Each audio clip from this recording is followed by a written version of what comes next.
সংস্কার কিন্তু সবাই একরকমভাবে হবে না।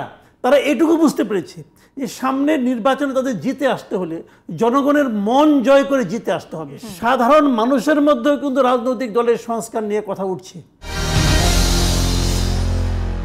চাঁদাবাজ বদল হাত বদল হওয়ার কথা বলছি আমরা, এটি তো রাজনীতিবিদদের মন মানসিকতা পরিবর্তন না হলে বা তাদের সংস্কার না হলে তো কখনোই পরিবর্তন সম্ভব না। কি বলেন মাসুদ কামাল ভাই? আমি এটা বলবো, কিন্তু তার আগে আমি ছোট্ট করে একটু বলে নিই একটা কথা।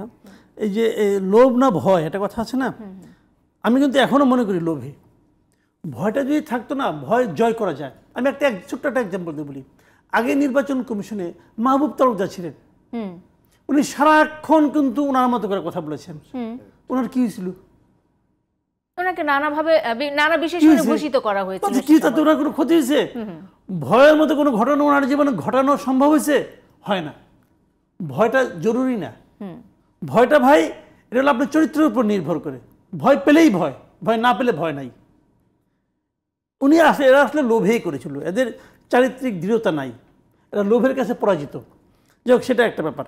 আপনি যে কথাটা বলেন এখন যে সংস্কার যদি করতে হয়, রাজনৈতিক দলের মধ্যে সংস্কারটা জরুরি কিনা, আমি মনে করি জরুরি, খুবই জরুরি। এবং আমি আপনাকে একটা কথা বলি, দেখেন সংস্কার কথাটা এখন কিন্তু সর্বব্যাপী, মানে দেশের সাধারণ মানুষের মধ্যে কিন্তু উঠছে যে সংস্কার করতে হবে। এবং সাধারণ মানুষ এই সংস্কার বলতে কিন্তু সব জায়গায় সংস্কার বুঝে। নির্বাচন ব্যবস্থার সংস্কার যদি আপনি বলেন সেটা কি হবে, সেটা খেলে ইলেকশন কমিশনের চেঞ্জ? নো। নির্বাচনটা কীভাবে হবে সেটাও চেঞ্জ হতে পারে। অনেকগুলি প্রস্তাব আছে, যেমন সংখ্যানুপাতিক একটা চিন্তা আলোচনা হচ্ছে, কিন্তু কে কত পার্সেন্ট ভোট পাবে সে আনুপাতিক হারে তাদের আসন হবে। আবার সংসদ সদস্যের দায়িত্বটা কীরকম হবে সেটা নিয়েও চিন্তা করা যাইতে পারে। সংসদ সদস্য এলাকার উন্নয়ন কাজে যাবে কেন, তাহলে স্থানীয় সরকারের কী কাজ, তো এইগুলি নিয়ে কিন্তু ভিন্ন ভিন্ন আলোচনা হতে পারে এবং এগুলো হবে। এগুলো নির্বাচন ব্যবস্থার সংস্কারের মধ্যে পড়বে। কিন্তু আপনি যে পয়েন্টটা বলেন আমি সেই পয়েন্টে এখন থাকি। সেই পয়েন্টটা হলো রাজনৈতিক দলের সংস্কার। আমি বললাম কি, সাধারণ মানুষের মধ্যেও কিন্তু রাজনৈতিক দলের সংস্কার নিয়ে কথা উঠছে, এবং উঠছে বলেই আপনি লক্ষ্য করবেন বিএনপির মতো দল, বিএনপি তো ভাই কোনো ক্যাডার ভিত্তিক দল না, কিন্তু বিএনপি তো মানে আপনার সমাজ পরিবর্তন চাচ্ছে ওনাদের মতো, তাও কিন্তু না। আওয়ামী লীগের একটা এপিটোপির দল, সেই দলেও দেখবেন যখন নাকি আপনার তারা চাঁদাবাজির একটা মহোৎসব শুরু করে দিল প্রথম 2-1 দিনের মধ্যে, ওদের মধ্যে কিন্তু কিন্তু কঠোর কিছু পদক্ষেপ নেওয়ার দৃশ্য দেখা গেল। এবং এমনও দেখলাম আমি এক জায়গায় যে তাদের দলে একজন খেলে বহিষ্কার করে তারা ক্ষান্ত হলো না, তার বিরুদ্ধে যে মামলা পর্যন্ত করলো, সেটা একটা কমিটি বিলুপ্ত করে দিল। প্রতিদিনই কিন্তু এরকম বহিষ্কারের ঘটনা কিন্তু আসতেছে। আচ্ছা, এগুলো টোটাল ঘটনার মধ্যে কত পার্সেন্ট? মেবি 1%, মেবি 1%, ধরলাম আরও কম 0.5% হতে পারে, কিন্তু কোনো সমস্যা নাই। কিন্তু যেটা হচ্ছে এটা কিন্তু অনেকের মধ্যে একটা প্রভাব বিস্তার করতেছে। আমি দেখলাম তো প্রেস ক্লাবে এক সাংবাদিক, কাদের গুণী চৌধুরী একজন সাংবাদিক ছিল, রাতারাতি সে যায় নিয়ে এক পত্রিকায় বসুন্ধরা এক প্রতিষ্ঠানে চাকরি নিল, এরে ধরে তারে মারে, ক্লাবের সে জোর করে নিজে ওর মধ্যে কোঅপ্ট হয়ে যায়, অনেক কিছু করলো। বিএনপি চট করে তারা কিন্তু তাদের 2টা কমিটি থেকে বাদ দিয়ে দিল। মানে ব্যবস্থাগুলো কিন্তু তাৎক্ষণিক হচ্ছে।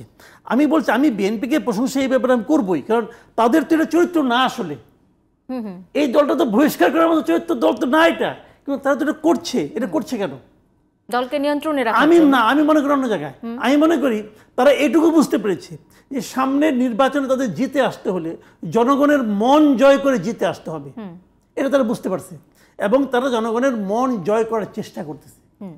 এটাই সংস্কার। সংস্কার কিন্তু সবাই একরকমভাবে হবে না, যার যার মতো করে তারা সংস্কার করছে। তারা যতটুকু বুঝছে ততটুকু করতেছে। তাদের দলের উপর অতটা কন্ট্রোল নেই, যেটা নাকি জামাতের আছে, যেটা নাকি সিপিবির আছে। সিপিবি যদি একটা কথা বলে সেটা কিন্তু তার দলের একদম প্রান্তিক পর্যায়ে পর্যন্ত তাদের মধ্যে কিন্তু নিয়ন্ত্রণটা আছে। এটা বিএনপি নাই। বিএনপি দলের ক্যারেক্টারটা এরকম না। তার মধ্যে তারা যেটুকু করতেছে, এর করার মাধ্যমে কিন্তু অন্যদের মধ্যে একটা ভীতি সঞ্চার হচ্ছে। এটুকুই যথেষ্ট না, বাট তারা তো শুরুটা করেছে। আমি তো এরকম আগে কখনো দেখিনি। তো এই যে জিনিসটা, এটা কি কারণে হয়েছে, যে সংস্কারের কথাটা সাধারণ মানুষের মধ্যে কিন্তু উঠছে। সাধারণ মানুষ কিন্তু বিবেচনা করবে যে তুমি কি এনাফ করলা, তুমি কি যতটুকু চাই ততটুকু করেছো, নাকি অল্প কিছু করেছো, অল্প কিছু করে আমাদের বুঝ দিচ্ছ যে দেখো আমি করি, আমাকে ভোট দাও। এটা কিন্তু মানুষ বিচার করতে পারবে।